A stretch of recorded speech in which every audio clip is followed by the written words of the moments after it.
안녕하세요. 저는 서순자라고 합니다. 62, 올해로 환갑을 넘겼지요. 그 나이면 다 그런 거라고들 하지만 사실 저는 요즘 하루하루가 잘 안 흘러갑니다. 살고 있는 곳은 서울 변두리 반지하보다야 조금 나은 1층 빌라지만 하루에도 몇 번씩 현관문 열고 닫는 소리에 화들짝 놀라곤 하죠.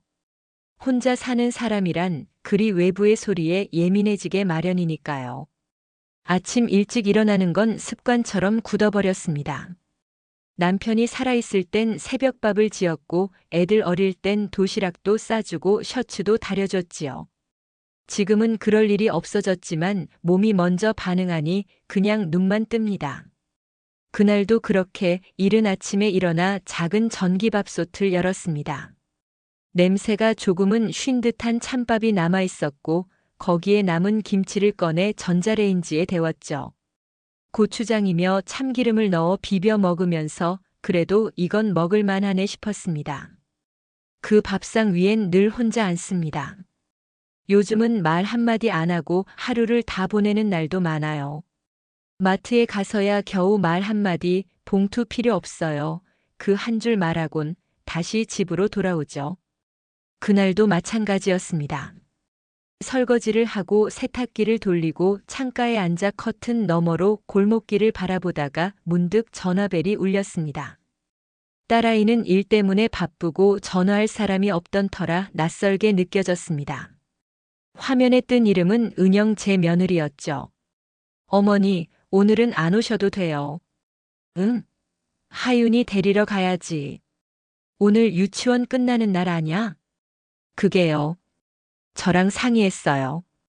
저희가 하윤이를 직접 돌보기로 했어요.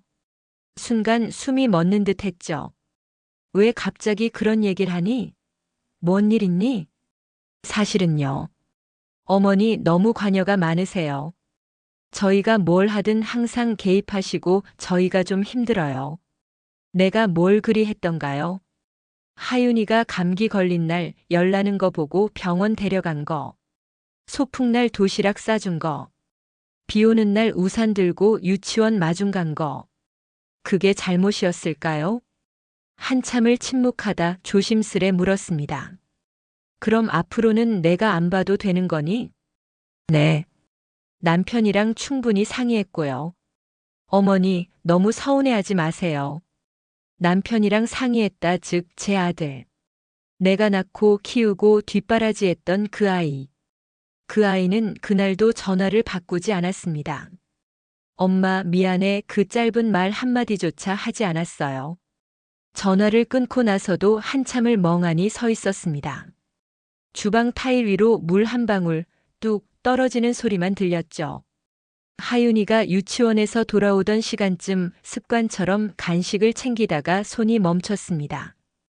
작은 바나나 하나 작년 생일에 사줬던 딸기 우유, 그걸 바라보다가 그만 젓가락을 떨어뜨렸어요.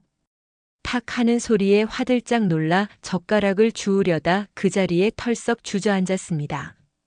주방 바닥에 쪼그려 앉아 식은 밥 냄새와 빈 우유병을 바라보다 혼잣말처럼 말했습니다. 내가 뭘 그렇게 잘못했을까 정말 내가 그랬나. 며느리 은영이를 처음 만난 날이 아직도 기억납니다. 아들은 자기가 먼저 좋다고 이 여자가 아니면 안 된다고 했었죠. 그 애는 말수가 적고 눈웃음이 고운 아이였어요. 처음에는 낯을 좀 가렸지만 며느리 될 사람이라 생각하니 제 쪽에서 먼저 말도 걸고 반찬도 싸주며 마음을 열었죠. 우리 하윤이 엄마 될 사람 밥은 잘 먹나? 네, 어머니. 많이는 못 먹는데 그래도 잘 먹으려고요. 그때 그 말이 지금 생각하면 나를 밀어낼 준비 같은 말이었을지도 모르죠. 결혼하고 첫 해는 괜찮았어요. 명절이면 같이 전도 부치고 은영이가 좋아한다던 고구마 줄기볶음도 해줬고 살림살이며 시댁일이며 너무 무겁지 않게 걸치려 애썼습니다. 하지만 어느 해부터인가 애가 생기고 난 뒤부터였을까요? 은영이 얼굴에서 웃음이 사라지더니 저와의 대화도 줄어들기 시작했어요. 그날도 그랬습니다.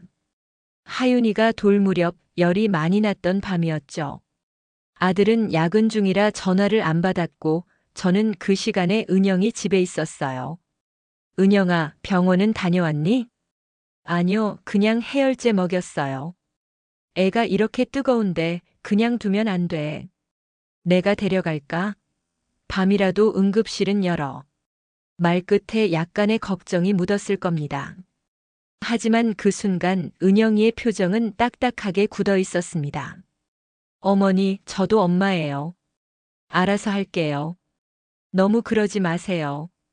그 말, 너무 그러지 마세요. 그때는 그냥 넘겼습니다. 나도 너무 끼어드는 걸까? 며느리는 요즘 아이 키우는 법이 다르다는데 혼자 괜히 머쓱해졌죠.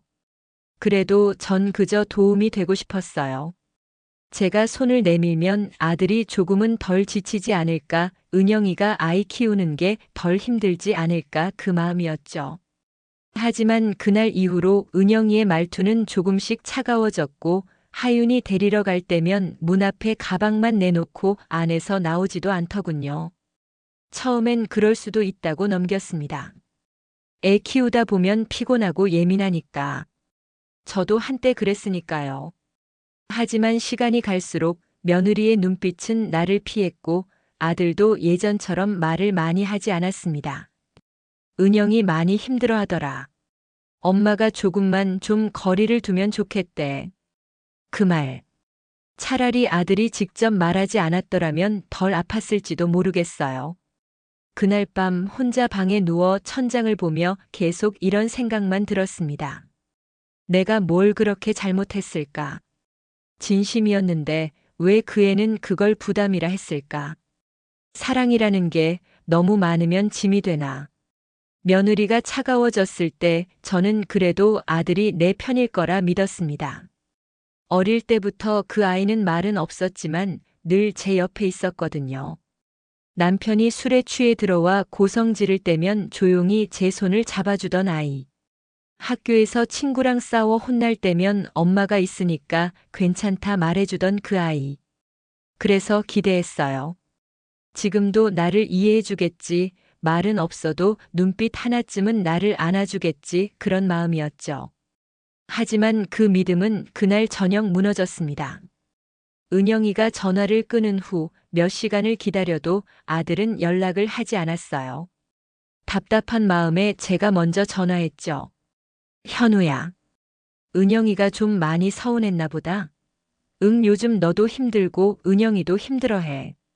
엄마, 우리 이제 좀 우리가 알아서 할게. 그 말투는 마치 엄마는 빠져줘라는 뜻처럼 들렸습니다. 엄만 너 도우려고 한 건데 현우야, 내가 뭘 그렇게 잘못했니? 엄마는 항상 그렇게 말하잖아. 자기가 다 해줬다고 도와준다고. 근데 그게 꼭 필요한 건 아니었어. 그때 저는 마치 무거운 물건이 가슴을 누르는 것 같았어요. 입안이 말라붙고 숨이 막히고 가만히 있으면 눈물이 저절로 떨어졌습니다. 그 아이가 제게 그렇게 말한 건 살면서 처음이었습니다. 정색을 하고 담담한 목소리로 엄마 그만 좀 해라고 말하는 아이. 그 순간 너무 많은 장면이 머릿속을 스쳐갔어요. 학원 가기 싫다고 울던 아이 손잡고 데려가던 날들. 고등학교 입학식에 혼자 갔다가 친구 엄마들 다 있는 교실 앞에서 혼자 서 있던 그 아이. 대학교 기숙사 앞에서 밥 챙겨 먹으라는 말만 반복하던 제 모습. 그 모든 순간이 이 아이에겐 부담이었을까요? 그날 밤 방 안에 불도 안 켜고 앉아 이불 끝을 꼭 쥐고 있었습니다. 차가운 방바닥 위에서 손끝이 저릴 정도로 오래 있었죠. 문득 오래전 엄마가 하셨던 말이 떠올랐습니다. 자식은 낳은 순간부터 이별을 준비하는 거란다. 왜요? 그 애는 너한테서 점점 멀어질 거야. 그리고 언젠가는 내가 필요 없는 사람이 되지. 그땐 그 말이 서운했는데 지금은 어쩐지 참 조용히 가슴에 박히더군요.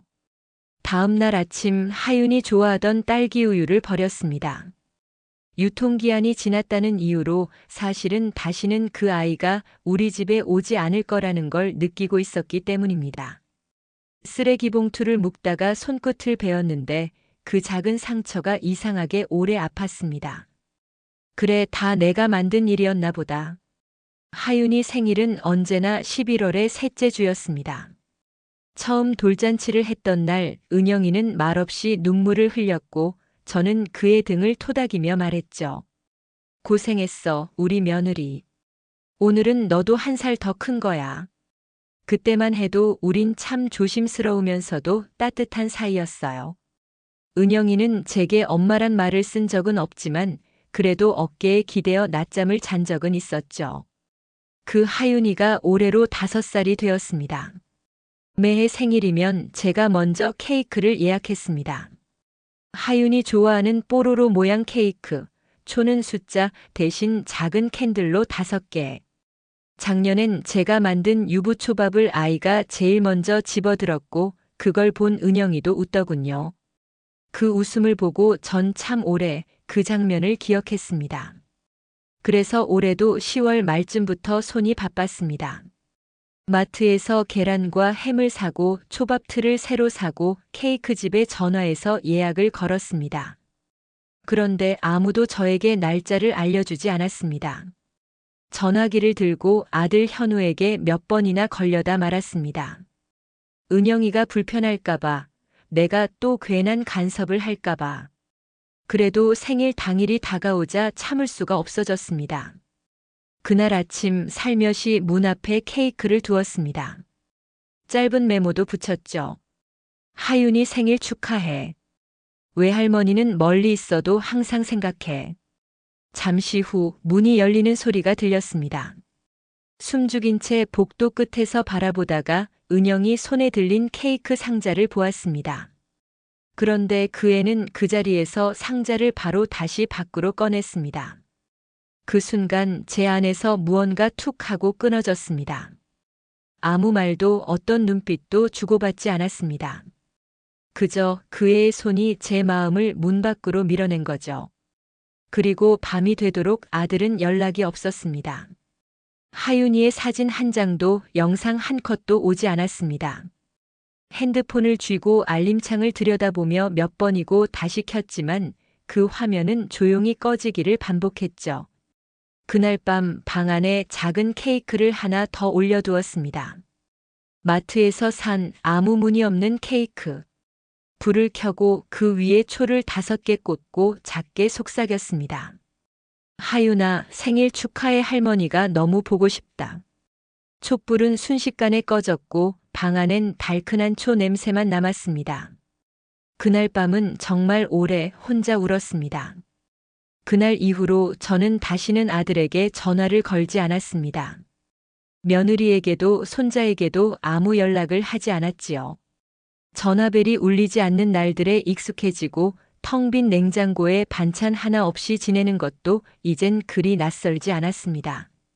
한때는 아들이 문 열고 들어오며 엄마 나왔어 하던 소리로 이 집이 가득 찼었는데 지금은 전기밥솥 작동음 하나에도 가슴이 저릿할 만큼 집안이 너무 조용합니다. 얼마 전 작은 종이봉투에 하윤이 옷이 들어 있었습니다. 사이즈가 작아졌다며 보내온 것 같았지만 그 종이봉투 안엔 쪽지도 없었습니다. 그걸 한참 들여다보다가 괜히 꺼내어 세탁하고 다려서 접어두었습니다. 그 아이는 크고 나는 이렇게 작아지는구나 싶었습니다. 그날 밤 라디오에서 흘러나오는 옛 노래를 들으며 한참을 창가에 앉아 있었습니다. 불빛 하나 없는 어둠 속에서 나는 조용히 생각했습니다. 이젠 내가 떠나야 할 자리가 되었구나. 아들의 삶에서, 며느리의 시야에서, 손자의 기억에서조차 이제는 더 이상 내가 설 자리는 없다는 걸 이젠 인정해야 한다고. 조금은 서운했고 조금은 외로웠지만 그건 내 몫이라고 생각했습니다. 가방을 정리했습니다. 버릴 것도 없고 챙길 것도 많지 않았습니다. 그저 수첩 하나 그 안에 하윤이의 사진을 조심히 끼웠습니다.